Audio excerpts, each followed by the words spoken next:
Don't think that you will be the odd one out and nothing will ever happen to you, because that's not true.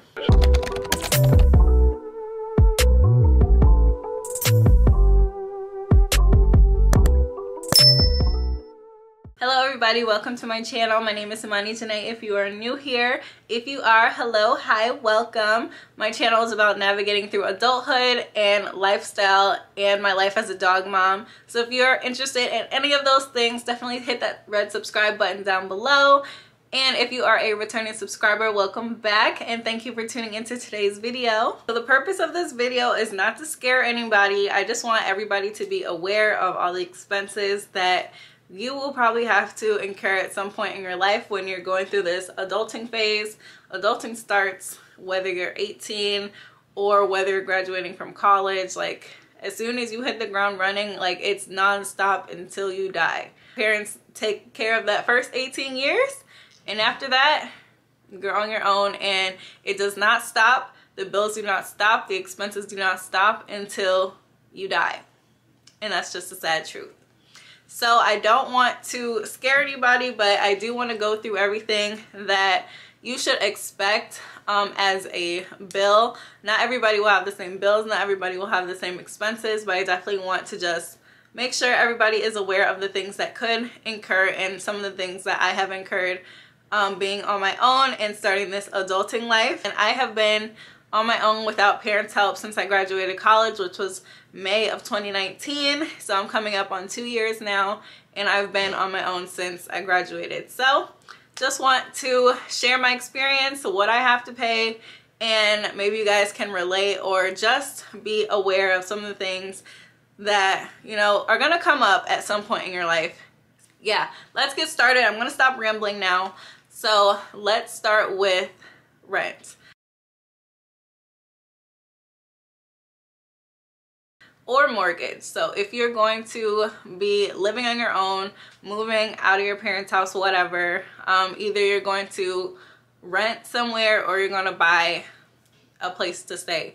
Your rent is probably going to be the majority of your expenses for the month, or your mortgage, depending on what you have, and the rest will just be like little expenses, but that is going to be a huge chunk. So it will depend on the area you live in, of course. Like on the lower end, like $700–900 depending on where you live. Like if that's your rent, then you are blessed.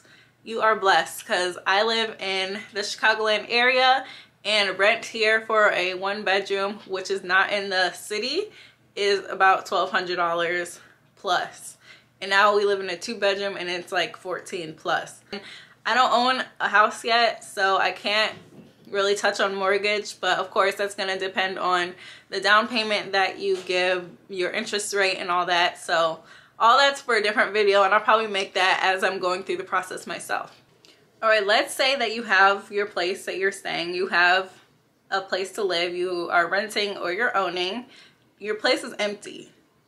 You're moving in, the place is empty. So what's the next step? You're going to need furniture. So all the furniture is an expense, and it's going to be an expensive expense. Furniture is not cheap. You have to build it yourself if you don't hire somebody to do it, and it's just expensive, and that's just what it is. You're going to want some nice furniture that isn't going to break, and that's going to be a little bit more expensive, but you are paying for longevity instead of buying cheap furniture which will break and then you'll have to pay somebody to fix it or pay for a replacement, and then you're spending more money over time. So I definitely recommend getting high quality furniture. I know it's going to be expensive, and I know it's going to be a headache having to get all that money out up front, but in the end you can carry that furniture with you from house to house, renting to owning to whatever, and then you can sell it and still get a good return back on it. So yeah, you're gonna have to pay for furniture, and that is gonna be expensive.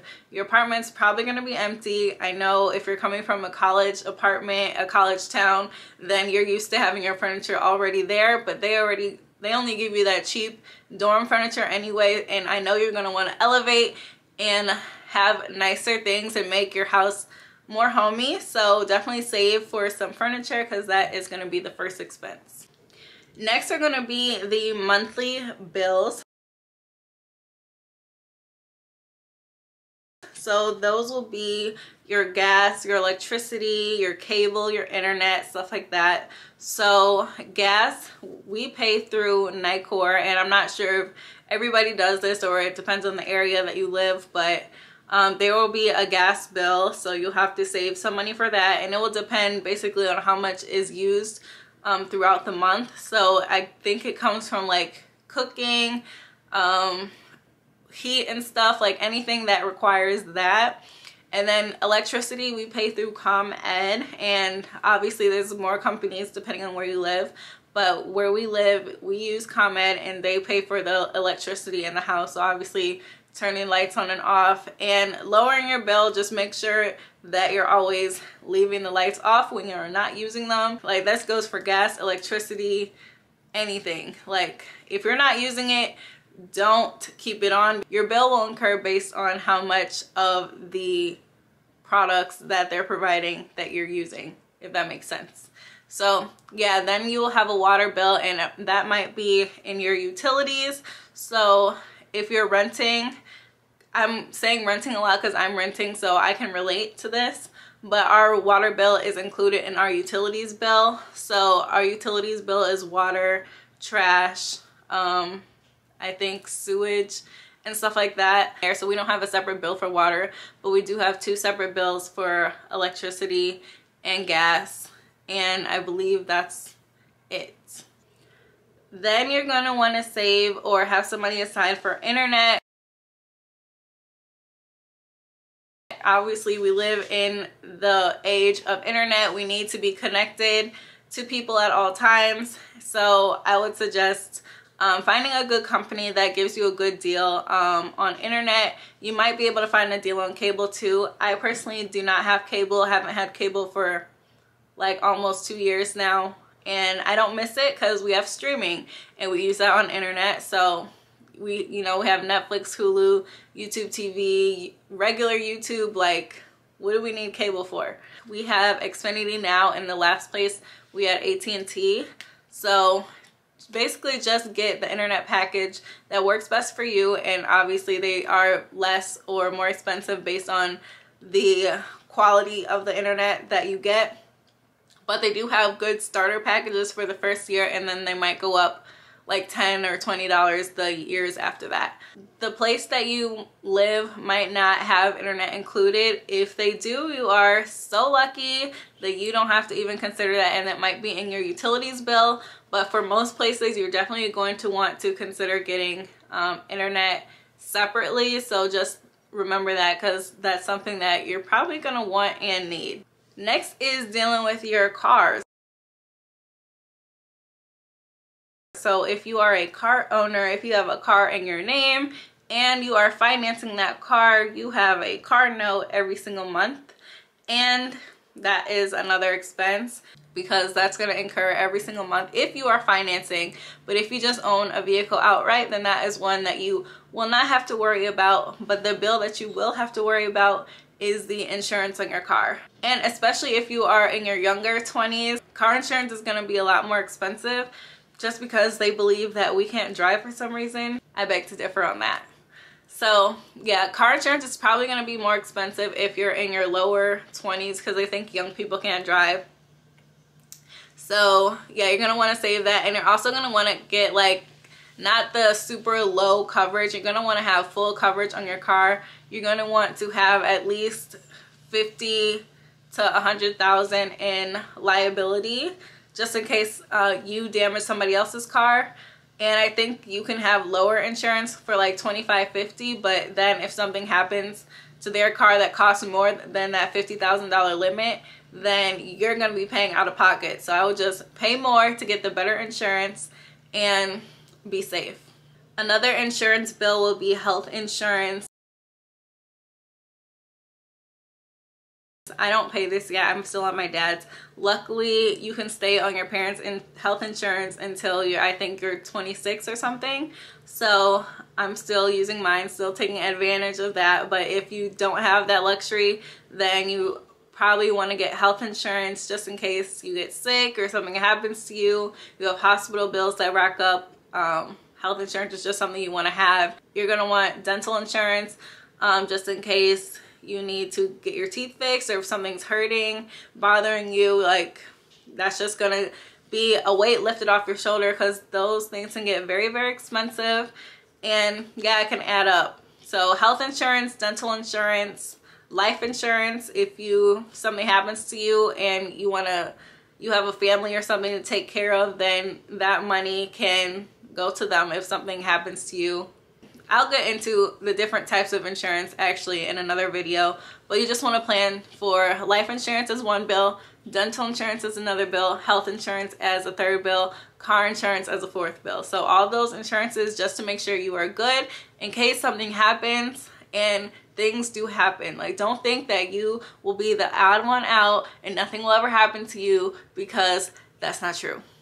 It will happen, it will sneak up on you, and then you'll be out of pocket if you weren't prepared. Next, you're going to want to consider the loans that you have. Did you take out a personal loan, or do you have student loans? Obviously, we are in our forbearance period right now, but obviously those periods do have end dates, and we will have to eventually continue on paying the student loan bills. I have about $25,000 in student loans, and my bill is like $280 a month, and so I pay like $300 just to like hit the principal and not just pay on the interest every time. That's what I usually pay when I was paying my student loans, but you want to put like a few $100s aside, because you will have to pay that if you do have loans. And if you have more loans than me, then you're probably going to have a bigger monthly bill. So that's just something to consider.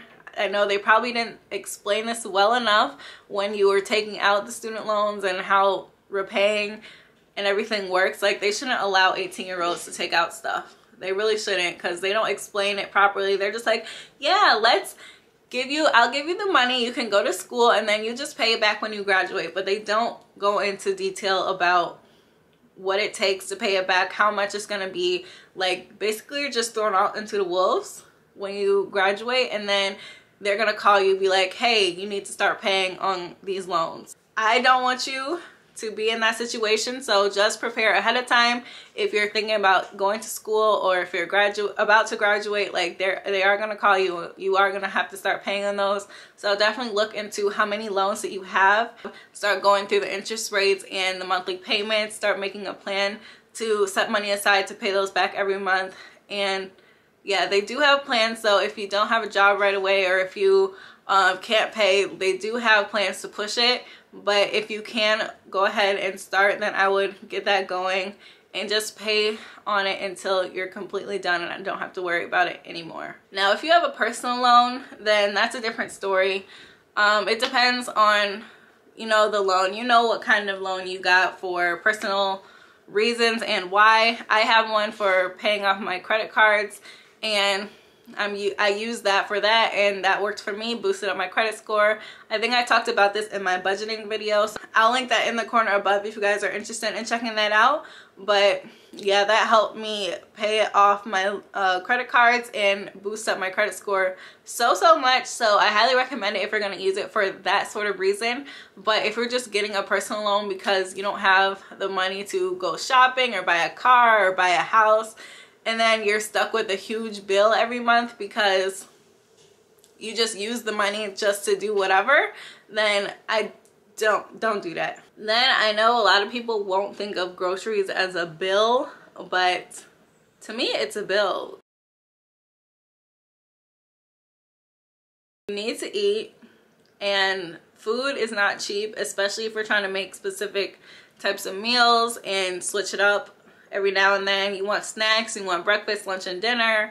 If you're not working from home and if you're not trying to go out all the time, then you're gonna need money for food, and I definitely consider groceries a bill. And that's like repeatedly throughout the month too, depending on how many groceries you get in your time going to the store.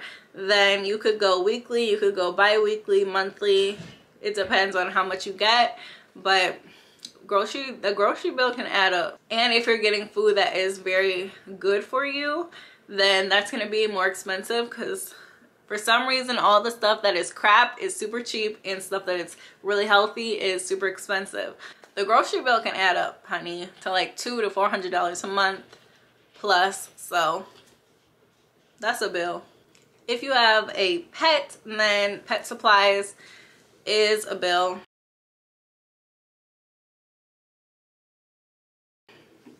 Maybe not every month, because I have a dog. She's right here in the corner asleep. But yeah, I have a dog and I don't have to pay for things for her every month, but I do want to set some money aside for when she does run out of things, like when she runs out of food, when she gets bored and chews up all her toys and needs more toys. Then yeah, for grooming, she goes to grooming like every 2 to 3 months, so put money aside for that. And yeah, those are like pet bills technically. And if you rent an apartment, you might have to have a pet rent, which would probably be like $25 or something. But yeah, that's just another bill. And that pet rent will be monthly obviously, but the supplies and stuff you might need every month, but when they come up you obviously will have to pay for them, and it's technically like a bill. I think those are all the crazy bills that come up, that come to my mind at least. If you have any bills that I didn't mention that you actually incur, I'm so interested. And so let me know in the comment section anything else that I didn't add. Help each other out. Let each other know what these adulting bills are looking like, because like I said, these expenses do not stop until you die, period. Don't let it scare you though. You should have money left over to do what you want to do. You should also have free spend money set aside. You should not only be giving your money away to these bill collectors. You should be saving, and you should be using your money for stuff that you actually want to do. You should not be bored in the house all the time. You should get out, do what you want to do, not spend an arm and a leg. I'm not saying go splurge every month, but I'm saying that you should have some spending money to do the things that you want. Like for me, I like to get my nails done. These are my nails that I just got done, and I will pay extra to have some bomb nails. I will pay extra to have my hair cute. I will pay to go out to eat every now and then, because that's just what I like. But you still gotta pay Uncle Sam. You still gotta pay him. You still gotta pay on your taxes. You still have to pay these bill collectors, or else they're gonna come after you and they're gonna go after your credit, and that's something that you don't want. So keep that in mind. Definitely don't be scared. The world of adulting is overwhelming at first, and I definitely want to do more of these videos. So I'm considering doing about credit, about saving, about, you know, buying a house when it comes to that for me, and any other ideas that you guys want me to do, let me know in the comment section. Yeah, beginning the adulting life can be overwhelming at first, but you got it. I was super overwhelmed at first. I cried so much because it was just so much to deal with at first. But once you get into the hang of it, and they're just, you know, like I said, it's not going to stop. So you just start to get used to it and be like, you know, this is just what it's like. It is what it is. They're coming to collect what you're using. If you don't use it, then obviously you don't have to pay it. So just think of it like that. So if you're using the electricity, then you're gonna have to pay the provider of that electricity. If you're using internet, then you're gonna have to pay the provider who is giving you access to the internet. So, you know, you just have to do what you gotta do to get by. But I hope you guys enjoyed this video. Let me know in the comment section any other adulting topics that you would like me to go through. I am going to do my channel for navigating through adulthood, lifestyle content, and my life as a dog mom, of course. So if you guys are interested, then definitely subscribe to the channel down below. Give this video a thumbs up, and I'll see you guys in my next one. Bye, guys.